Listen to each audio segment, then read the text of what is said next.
दोस्तों, आज की कहानी बहुत इमोशनल है, सुनिएगा जरूर।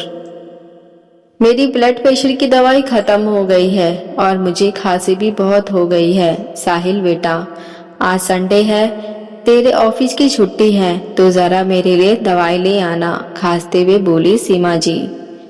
साहिल गुस्से में बोला, हफ्ते में एक दिन तो ऑफिस से छुट्टी मिलती है माँ, और उसमें भी आप और पापा अपनी फरियादों की लिस्ट शुरू कर देते हो। कितना भी कर लो मगर आपको मुझसे कोई ना कोई शिकायत लगी रहती है। एक दिन तो मुझे चैन से घर में आराम करने दो। साहिल के पिता मनोहर जी और सीमा जी साहिल के ये कड़वे शब्द सुनकर आंसू के दो घूंट पीकर रह गए। वैसे भी साहिल ने यह पहली बार थोड़ी ना कहा था। मनोहर जी ने जब पिछले सप्ताह साहिल से आंखों का चश्मा ठीक करवाने कहा था, तब भी साहिल ने यही कहा था, आपको और माँ को वैसे भी क्या काम है सोने और खाना खाने के अलावा। खुद तो रोज घर में मजे से रहते हो, मगर मुझे एक भी दिन मजे से नहीं रहने देते। रविवार आता नहीं कि कभी बाम की शीशी ला दो तो कभी दवाई ला दो। पूरे सप्ताह तो मैं वैसे भी व्यस्त रहता हूँ, एक रविवार तो मिलता है आराम के लिए, उसमें भी आप दोनों अपनी फरियादों की लिस्ट मुझे पकड़ा देते हो। सीमा जी और मनोहर जी दोनों की अब उम्र हो चली थी। उम्र अधिक होने के कारण वे दोनों ज्यादातर बिस्तर पर से उठ नहीं पाते थे। दोनों वृद्ध दंपत्ति बीमारियों से ग्रसित थे, जिस वजह से दोनों पूरी तरह बेटे बहू पर आश्रित थे। 75 वर्षीय सीमा जी जब से एक बार बाथरूम में गिरी थी, उसके बाद फिर कभी चल ही नहीं पाई थी, और मनोहर जी भी हार्ट अटैक के बाद की गई बाईपास सर्जरी के बाद बीमार ही रहते थे।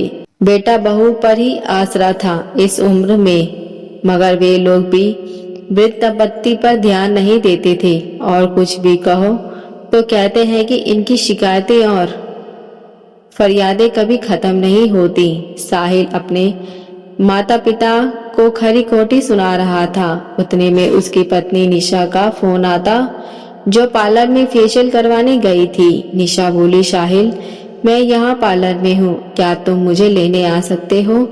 साहिल, जिसकी आवाज अपने माता पिता के लिए इतनी कठोर थी, निशा का फोन आने पर जैसे उसकी आवाज पे मिश्री घुल गई। हाँ डार्लिंग, अभी आता हूँ, वैसे भी आज संडे है, फ्री हूँ बोलकर उसने अपनी बाइक की चाबी निकाली और तुरंत निशा को पार्लर लेने चला गया। निशा और साहिल बाहर से आते वक्त अपने साथ खाने पीने का सामान भी ले आए, अगर किसी ने अपने माता पिता को खाना खाने भी नहीं पूछा।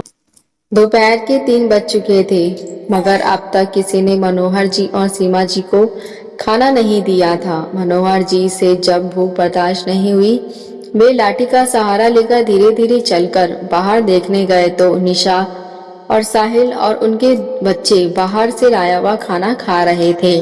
वे समझ गए थे कि आज फिर उनकी बहू ने उनके लिए खाना नहीं बनाया है। साहिल मनोहर जी और निशा का एक लौता बेटा था।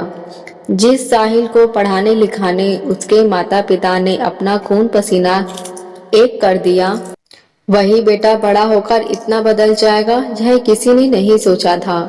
मनोहर जी अपने कमरे में आए तो देखा बेचारी सीमा जी जोर जोर से खांस रही है। सीमा जी के पास पड़ी बोतल का पानी भी खत्म था।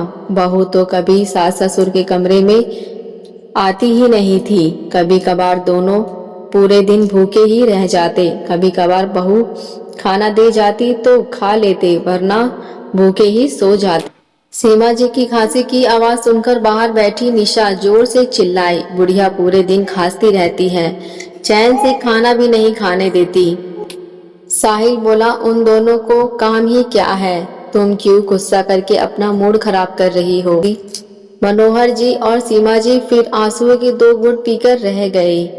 मनोहर जी लाठी का सहारा लेकर रसोई में गए और सीमा जी के लिए पानी लेकर आए। साहिल यह देखकर मनोहर जी के कमरे में आकर गुस्से में बोला, पापा हम क्या खा रहे हैं, यही देखने आए थे ना आप लोगों के लिए निशा खिचड़ी बना देगी, जो थोड़ी देर में आप लोगों को मिल जाएगी।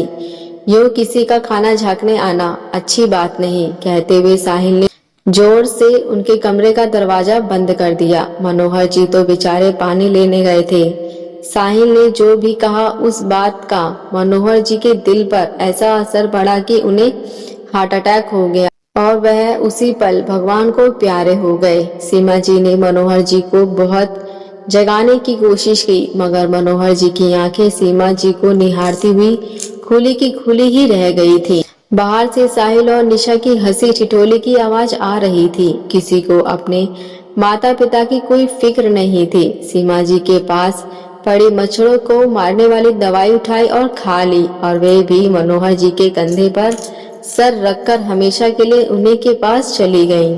दोस्तों, अपने वृद्ध माता पिता का खूब ध्यान दें, उनकी हर इच्छाएं पूरी करें।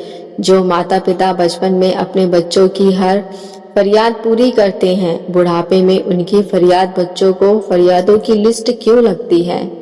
दोस्तों, अगर ये कहानी आपको थोड़ी सी भी अच्छी लगी हो तो मुझे कमेंट करके जरूर बताएं। अगर आप हमारे चैनल पर नए हैं तो मेरे चैनल को सब्सक्राइब, लाइक, शेयर जरूर करें। अब मिलते हैं नई कहानी के साथ। देखने और सुनने के लिए धन्यवाद।